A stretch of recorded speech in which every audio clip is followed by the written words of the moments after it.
प्रेम से बोलिए श्री सत्यनारायण भगवान की जय। ओम नमः शिवाय। प्रिय भक्तों, आज वैशाख पूर्णिमा के शुभ अवसर पर आप सभी सुनेंगे श्री सत्यनारायण व्रत की पौराणिक कथा और आरती। इस कथा को सुनने मात्र से श्री सत्यनारायण भगवान की कृपा से घर में सुख, समृद्धि और खुशहाली आती है और भक्तों की मनोकामनाएं भी पूर्ण होती हैं। तो सभी प्रेम से बोलिए गौरी पुत्र गणेश भगवान की जय, श्री लक्ष्मी नारायण भगवान की जय। प्रिय भक्तों, कथा से पहले हम सब भगवान श्री सत्यनारायण का ध्यान करते हैं, जो श्वेत वस्त्र धारण किए हैं, जो सर्वव्यापी हैं, जो चंद्रमा की भांति प्रकाशवान और चमकीले हैं, जिनके 4 हाथ हैं, जिनका चेहरा सदा करुणा से भरा हुआ और तेजमय है, जो समस्त बाधाओं से रक्षा करते हैं। उन लक्ष्मीपति श्री विष्णु भगवान को हम बारंबार नमस्कार करते हैं। एक समय की बात है, नैमिषारण्य तीर्थ में शौनक आदि 88,000 ऋषियों ने श्री सूत जी से पूछा, हे प्रभु, इस कलयुग में वेद विद्या रहित मनुष्यों को प्रभु भक्ति किस प्रकार मिल सकती है तथा उनका उद्धार कैसे होगा? हे श्रेष्ठ मुनि, कोई ऐसा तप बताइए जिससे थोड़े समय में भी पुण्य मिले और मनोवांछित फल भी मिल जाए। इस प्रकार की कथा सुनने की हम इच्छा रखते हैं। सर्व शास्त्रों के ज्ञाता सूत जी बोले, हे वैष्णवों में पूज्य, आप सभी ने प्राणियों के हित की बात पूछी है, इसीलिए मैं एक ऐसे श्रेष्ठ व्रत को आप लोगों को बताऊंगा जिसे नारद जी ने लक्ष्मी नारायण से पूछा था और लक्ष्मीपति ने मुनि श्रेष्ठ नारद जी से कहा था। आप सब इसे ध्यान से सुनिए। एक समय की बात है, योगी राज नारद जी दूसरों के हित की इच्छा के लिए अनेकों लोकों में घूमते हुए मृत्यु लोक में आ पहुँचे। यहाँ उन्होंने अनेक योनियों में जन्मे प्रायः सभी मनुष्यों को अपने कर्मों द्वारा अनेकों दुखों से पीड़ित देखा। उनका दुख देखकर नारद जी सोचने लगे कि कैसा यत्न किया जाए जिसके करने से निश्चित रूप से मानव के दुखों का अंत हो जाए। इसी विचार पर मनन करते हुए वह विष्णु लोक में गए। वहां वह देवों के ईश भगवान नारायण की स्तुति करने लगे, जिनके हाथों में शंख, चक्र, गदा और पद्म थे, गले में वरमाला पहने हुए थे। स्तुति करते हुए नारद जी बोले, हे भगवान, आप अत्यंत शक्ति से संपन्न हैं। मन तथा वाणी भी आपको नहीं पा सकती। आपका आदि, मध्य तथा अंत नहीं है। निर्गुण स्वरूप सृष्टि के कारण भक्तों के दुख को दूर करने वाले आपको मेरा नमस्कार है। नारद जी की स्तुति सुन विष्णु भगवान बोले, हे श्रेष्ठ मुनि, आपके मन में क्या बात है? आप किस काम के लिए पधारे हैं? उसे निसंकोच होकर कहो। इस पर नारद मुनि बोले कि मृत्यु लोक में अनेक योनियों में जन्मे मनुष्य अपने कर्मों के द्वारा अनेकों दुखों से दुखी हो रहे हैं। हे नाथ, आप मुझ पर दया रखते हैं, तो बताइए कि वो मनुष्य थोड़े से प्रयास से ही अपने दुखों से कैसे छुटकारा पा सकते हैं? श्री हरि बोले, हे नारद, मनुष्यों की भलाई के लिए तुमने बहुत अच्छी बात पूछी है। जिसके करने से मनुष्य मोह से छूट जाता है, वह बात मैं कहता हूँ, उसे सुनो। स्वर्ग लोक व मृत्यु लोक दोनों में एक दुर्लभ उत्तम व्रत है जो पुण्य देने वाला है। आज प्रेमवश होकर मैं उसे तुमसे कहता हूँ। श्री सत्यनारायण भगवान का यह व्रत अच्छी तरह से विधि पूर्वक करके मनुष्य तुरंत ही यहाँ सुख भोग कर मरने पर मोक्ष पाता है। श्री हरि के वचन सुनकर नारद जी बोले कि उस व्रत का फल क्या है और उसका विधान क्या है? यह व्रत किसने किया था? इस व्रत को किस दिन करना चाहिए? सभी कुछ विस्तार से बताइए।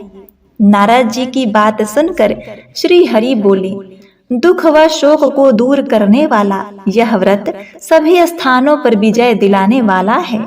मानव को भक्ति व श्रद्धा के साथ शाम को श्री सत्यनारायण की पूजा धर्मपरायण होकर ब्राह्मणों व बंधुओं के साथ करनी चाहिए।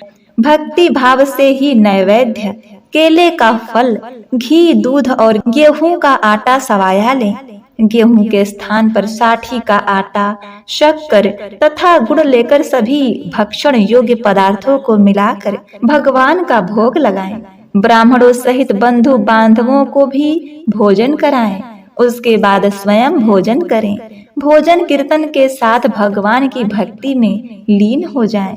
इस तरह से सत्यनारायण भगवान का यह व्रत करने पर मनुष्य की सारी इच्छाएं निश्चित रूप से पूरी होती हैं। इस कली काल अर्थात कलयुग में मृत्यु लोक में मोक्ष का यही एक सरल उपाय बताया गया है।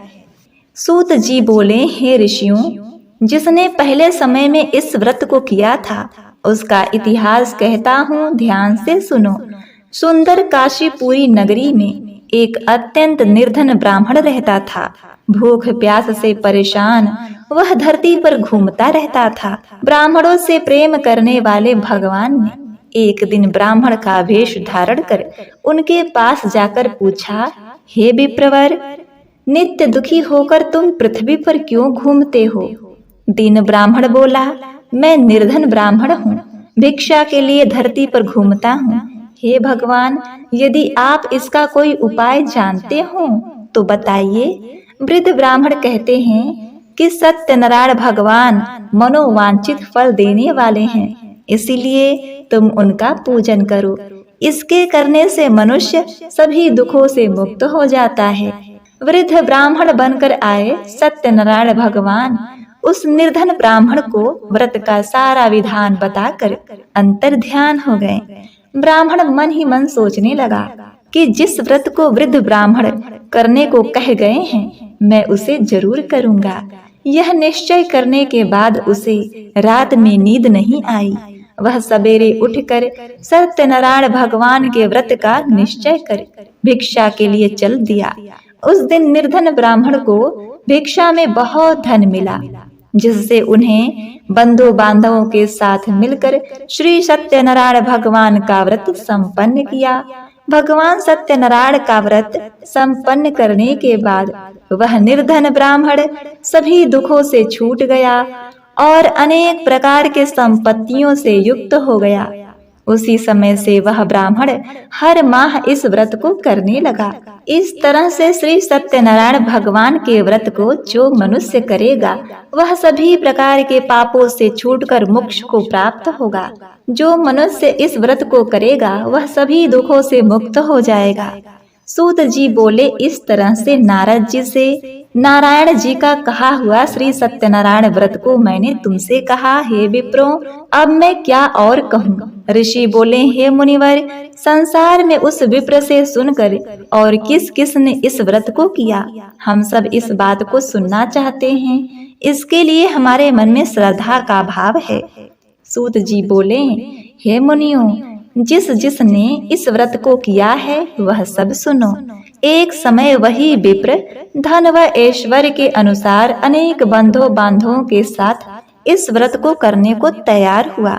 उसी समय एक लकड़ी बेचने वाला बूढ़ा आदमी आया और लकड़ियां बाहर रखकर अंदर ब्राह्मण के घर में गया। प्यास से दुखी वह लकड़हारा उनको व्रत करते हुए देख विप्र को नमस्कार कर पूछने लगा कि आप यह क्या कर रहे हैं तथा इसे करने से क्या फल मिलता है, कृपया मुझे भी बताइए। ब्राह्मण ने कहा कि सब मनोकामनाओं को पूरा करने वाला यह सत्यनारायण भगवान का व्रत है। इनकी कृपा से ही मेरे घर में धन्य धान आदि की वृद्धि हुई है। विप्र से सत्यनारायण व्रत के बारे में जानकर लकड़हारा बहुत प्रसन्न हुआ। चरणामृत लेकर वह प्रसाद खाने के बाद वह अपने घर गया। लकड़हारे ने अपने मन में संकल्प किया कि आज लकड़ी के बेचने से जो धन मिलेगा उसी से श्री सत्यनारायण भगवान का उत्तम व्रत करूंगा। मन में इस विचार को ले बूढ़ा आदमी सिर पर लकड़ियां रखकर उस नगर में बेचने गया जहां धनी लोग ज्यादा रहते थे। उस नगर में उसे अपनी लकड़ियों का दाम पहले से 4 गुना अधिक मिला। बूढ़ा प्रसन्नता के साथ दाम लेकर केले, शक्कर, घी, दूध, दही और गेहूं का आटा ले और सत्यनारायण भगवान के व्रत की अन्य सामग्रियां लेकर अपने घर आया। वहां उसने अपने बंधु बांधवों को बुलाकर विधि विधान से सत्यनारायण भगवान का पूजन व्रत किया। इस व्रत के प्रभाव से वह बूढ़ा लकड़हारा धन पुत्र आदि से युक्त होकर संसार के समस्त सुख भोग अंत काल में बैकुंठ धाम चला गया। सूत जी बोले, हे श्रेष्ठ मुनियों, अब आगे की कथा कहता हूँ। पहले समय में उल्का मुख नाम का एक बुद्धिमान राजा था। वह सत्यवक्ता और जितेंद्रिय था। प्रतिदिन देवस्थानों पर जाता और निर्धनों को धन देकर उनके कष्ट दूर करता था। उसकी पत्नी कमल के समान मुख वाली तथा सती साध्वी थी। भद्रशिला नदी के तट पर उन दोनों ने श्री सत्यनारायण भगवान का व्रत किया। उसी समय साधु नाम का एक वैश्य आया। उसके पास व्यापार करने के लिए बहुत सा धन भी था। राजा को व्रत करते देखकर वह विनय के साथ पूछने लगा, हे राजन, भक्ति भाव से पूर्ण होकर आप यह क्या कर रहे हैं? मैं सुनने की इच्छा रखता हूँ, तो आप मुझे बताइए। राजा बोला, हे साधु, अपने बंधु बांधवों के साथ पुत्र आदि की प्राप्ति के लिए एक महाशक्तिशाली श्री सत्यनारायण भगवान का व्रत व पूजन कर रहा हूँ। राजा के वचन सुनकर साधु आदर से बोला, हे राजन, मुझे इस व्रत का सारा विधान कहिए। आपके कथनानुसार मैं भी इस व्रत को करूँगा। मेरी भी संतान नहीं है और इस व्रत को करने से निश्चित रूप से मुझे संतान की प्राप्ति होगी। राजा से व्रत का सारा विधान सुन व्यापार से निवृत्त हो वह अपने घर गया। साधु वैश्य ने अपने पत्नी को संतान देने वाले इस व्रत का वर्णन कह सुनाया और कहा कि जब मेरी संतान होगी तब मैं इस व्रत को करूँगा। साधु ने इस तरह के वचन अपनी पत्नी लीलावती से कहे। एक दिन लीलावती पति के साथ आनंदित हो सांसारिक धर्म में प्रवृत्त होकर सत्यनारायण भगवान की कृपा से गर्भवती हो गई। 10वें महीने में उसके गर्भ से एक सुंदर कन्या ने जन्म लिया। दिनों दिन वह ऐसे बढ़ने लगी जैसे कि शुक्ल पक्ष का चंद्रमा बढ़ता है। माता पिता ने अपनी कन्या का नाम कलावती रखा। एक दिन लीलावती ने मीठे शब्दों में अपने पति को याद दिलाया कि हे स्वामी, आपने श्री सत्यनारायण भगवान के जिस व्रत को करने का संकल्प लिया था उसे करने का समय आ गया है। आप इस व्रत को करिए। साधु बोला, हे प्रिय, इस व्रत को मैं उसके विवाह पर करूँगा। इस प्रकार अपनी पत्नी को आश्वासन देकर वह नगर को चला गया। कलावती पिता के घर में रह दिनों दिन बड़ी होने लगी तो साधु ने एक बार नगर में अपनी कन्या को सखियों के साथ खेलते हुए देखा तो तुरंत ही दूत को बुलाया और कहा कि मेरी कन्या के योग्य वर देखकर आओ। साधु की बात सुनकर दूत कंचन नगर में पहुंचा और वहां पहुंचकर लड़की के सुयोग्य वार्णिक पुत्र को ले आया। सुयोग्य लड़की को देख साधु ने बंधु बांधवों को बुलाकर अपनी पुत्री का विवाह कर दिया। लेकिन दुर्भाग्य की बात ये कि साधु ने अभी भी श्री सत्यनारायण भगवान का व्रत नहीं किया। इस पर श्री भगवान क्रोधित हो गए और श्राप दिया कि साधु को अत्यधिक दुख मिले। अपने कार्य में कुशल साधु बनिया जमाई को लेकर समुद्र के पास स्थित हो रत्नसारपुर नगर में गया। वहां जाकर दामाद ससुर दोनों मिलकर चंद्रकेतु राजा के नगर में व्यापार करने लगे। एक दिन भगवान सत्यनारायण की माया से एक चोर राजा का धन चुराकर भाग रहा था। उसने राजा के सिपाहियों को अपना पीछा करते हुए देखा तो चुराया हुआ धन वहां रख दिया जहां साधु अपने जमाई के साथ ठहरा हुआ था।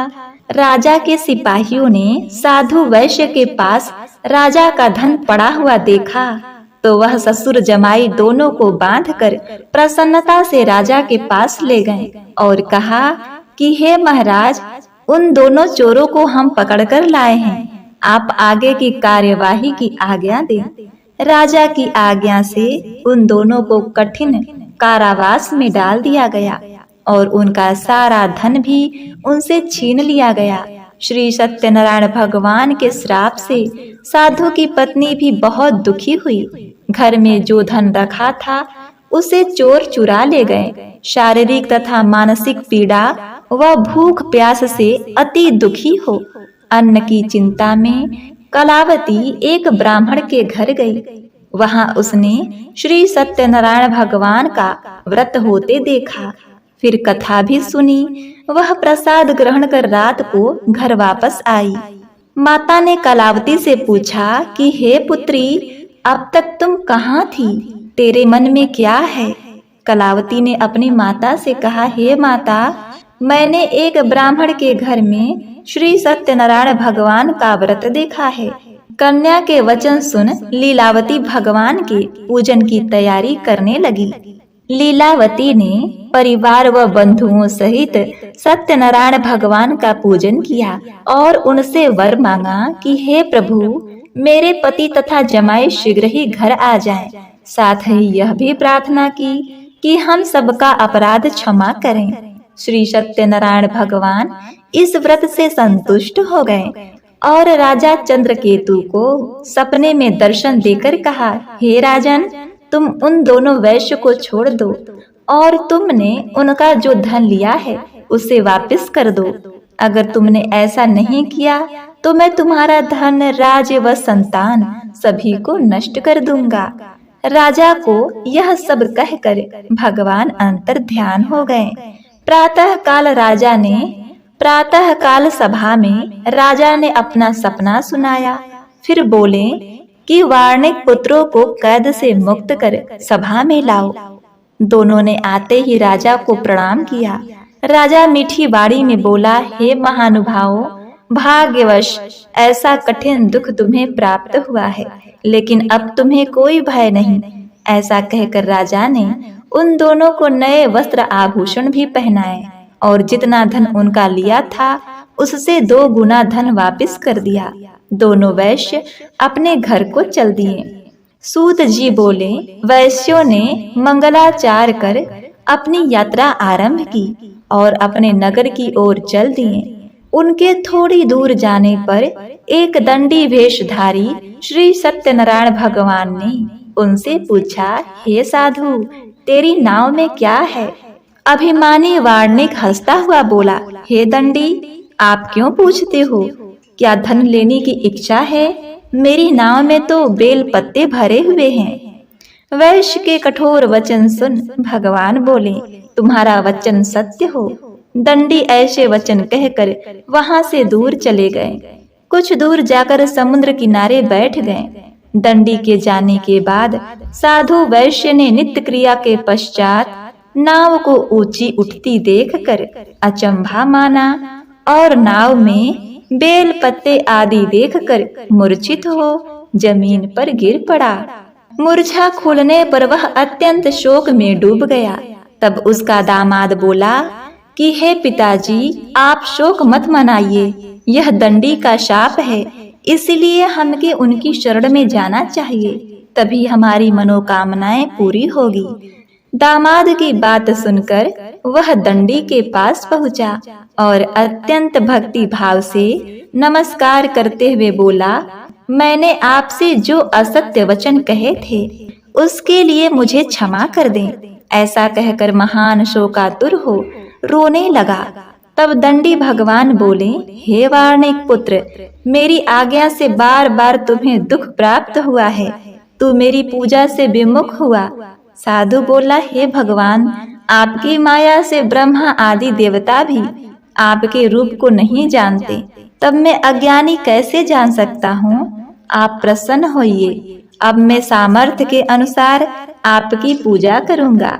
मेरी रक्षा करो और पहले के समान नौका में धन भर दें। साधु वैश्य के भक्ति पूर्वक वचन सुनकर भगवान प्रसन्न हुए और उसकी इच्छा अनुसार वरदान देकर अंतर ध्यान हो गए। ससुर जमाई जब नाव पर आए तो नाव धन से भरी हुई थी। फिर वही अपने अन्य साथियों के साथ सत्यनारायण भगवान का पूजन कर अपने नगर को चल दिए। जब नगर के नजदीक पहुँचे तो दूत को घर पर खबर देने के लिए भेज दिया। दूत साधु की पत्नी को प्रणाम कर कहता है कि मालिक अपने दामाद सहित नगर के निकट आ गए हैं। दूत की बात सुन साधु की पत्नी लीलावती ने बड़े हर्ष के साथ सत्यनारायण भगवान का पूजन कर अपनी पुत्री कलावती से कहा कि मैं अपने पति के दर्शन करने को जाती हूँ, तू कार्य पूर्ण कर शीघ्र ही आ जा। माता के ऐसे वचन सुन कलावती जल्दी में प्रसाद छोड़ अपने पति के पास चली गई। प्रसाद की अवज्ञा के कारण श्री सत्यनारायण भगवान रुष्ट हो गए और नाव सहित उसके पति को पानी में डुबो दिया।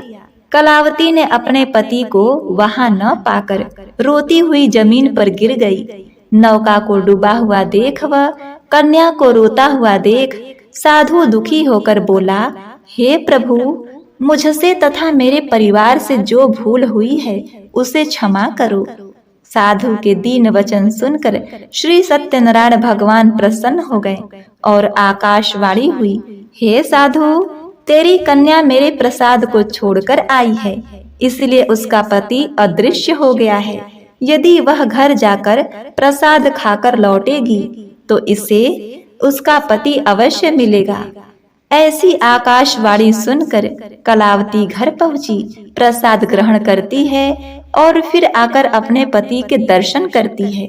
उसके बाद साधु अपने बंधु बांधवों सहित श्री सत्यनारायण भगवान का विधि विधान से तथा इस लोक में सुख भोग कर अंत में स्वर्ग को जाता है।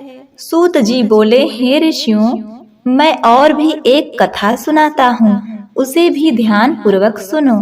प्रजा पालन में लीन तुंगध्वज नाम का एक राजा था। उसने श्री भगवान का प्रसाद त्याग कर बहुत ही दुख पाया था। एक बार वन में जाकर वन्य पशुओं को मारकर वह वड़ के पेड़ के नीचे आया। वहां उसने ग्वालों को भक्ति भाव से अपने बंधुओं सहित सत्यनारायण भगवान का पूजन करते हुए देखा। अभिमानवश राजा ने उन्हें देखकर भी पूजा स्थान में नहीं गया और ना ही उसने भगवान को नमस्कार किया। ग्वालों ने राजा को प्रसाद दिया, लेकिन उसने वह प्रसाद नहीं खाया और प्रसाद को वहीं छोड़कर वह अपने नगर को चला गया। जब वह नगर में पहुंचा तो वहां सब कुछ तहस नहस हुआ पाया, तो वह शीघ्र ही समझ गया कि यह तो भगवान ने ही किया है। वह दोबारा ग्वालों के पास पहुंचा और विधि पूर्वक पूजा करके प्रसाद खाया, तो श्री सत्यनारायण भगवान की कृपा से सब कुछ पहले जैसा हो गया। दीर्घकाल तक सुख भोगने के बाद मरणोपरांत उसे स्वर्गलोक की प्राप्ति हुई। जो मनुष्य परम दुर्लभ इस व्रत को करेगा तो भगवान सत्यनारायण की अनुकंपा से उसे धन धान की प्राप्ति होगी। निर्धन धनी हो जाता है और भय मुक्त हो जीवन जीता है। संतानहीन मनुष्य को संतान सुख मिलता है और सारे मनोरथ पूर्ण होने पर मानव अंत काल में वैकुंठ धाम को जाता है। सूत जी बोले, जिन्होंने पहले इस व्रत को किया है, अब उनके दूसरे जन्म की कथा कहता हूँ। वृद्ध शतानंद ब्राह्मण ने सुदामा का जन्म लेकर मोक्ष की प्राप्ति की। लकड़हारे ने अगले जन्म में निषाद बनकर मोक्ष प्राप्त किया। उल्का मुख नाम का राजा दशरथ होकर वैकुंठ गए। साधु नाम के वैश्य ने मोर ध्वज बनकर अपने पुत्र को आरे से चीर कर मोक्ष पाया। महाराज तुंगध्वज ने स्वयंभू होकर भगवान में भक्ति युक्त हो कर्म कर मोक्ष पाया। सत्यनारायण व्रत कथा का यह 5 अध्याय संपूर्ण हुआ। तो प्रेम से बोलिए श्री सत्यनारायण भगवान की जय। हरे कृष्णा। ओम नमो भगवते वासुदेवाय नमः।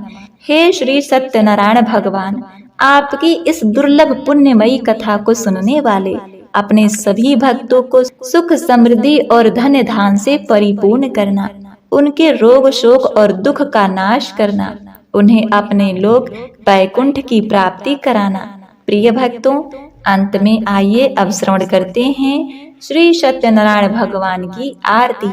इसके बाद यह कथा संपूर्ण होगी। जय लक्ष्मी रमणा स्वामी, जय लक्ष्मी रमणा, सत्यनारायण स्वामी जनपातक हरड़ा। जय लक्ष्मी रमणा, रत्न जड़ित सिंहासन अद्भुत छवि राजे, नारद करत निरंजन घंटावन बाजे। जय लक्ष्मी रमणा, प्रकट भये कलि कारण द्विज को दर्श दियो, बूढ़ो ब्राह्मण बन कर कंचन महल कियो। जय लक्ष्मी रमणा, दुर्लभ भील कठारो जिन पर कृपा करी, चंद्रचूर्ण एक राजा तिनकी विपत्ति हरी। जय लक्ष्मी रमणा, वैश्य मनोरथ पायो श्रद्धा तज दीन्ही, सो फल भोग्य प्रभु जी फिर स्तुति कीन्ही। जय लक्ष्मी रमणा, भक्ति भाव के कारण छिन छिन रूप धरो, श्रद्धा धारण कीन्ही तिनको काज करो। जय लक्ष्मी रमणा, ग्वाल बाल संग राजा वन में भक्ति करी, मन वांछित फल दीन्हो दीन दयालु करी। ओम जय लक्ष्मी रमणा, चढ़त प्रसाद सवायो कदली फल मेवा, धूप दीप तुलसी से राजी सत्य देवा। जय लक्ष्मी रमणा, सत्यनारायण जी की आरती जो कोई नर गावे, तन मन सुख संपत्ति मन वांछित फल पायो। जय लक्ष्मी रमणा, सत्यनारायण स्वामी जनपातक हरड़ा। जय लक्ष्मी रमणा, ओम जय लक्ष्मी रमणा, स्वामी जय लक्ष्मी रमणा। बोलिए श्री सत्यनारायण भगवान की जय।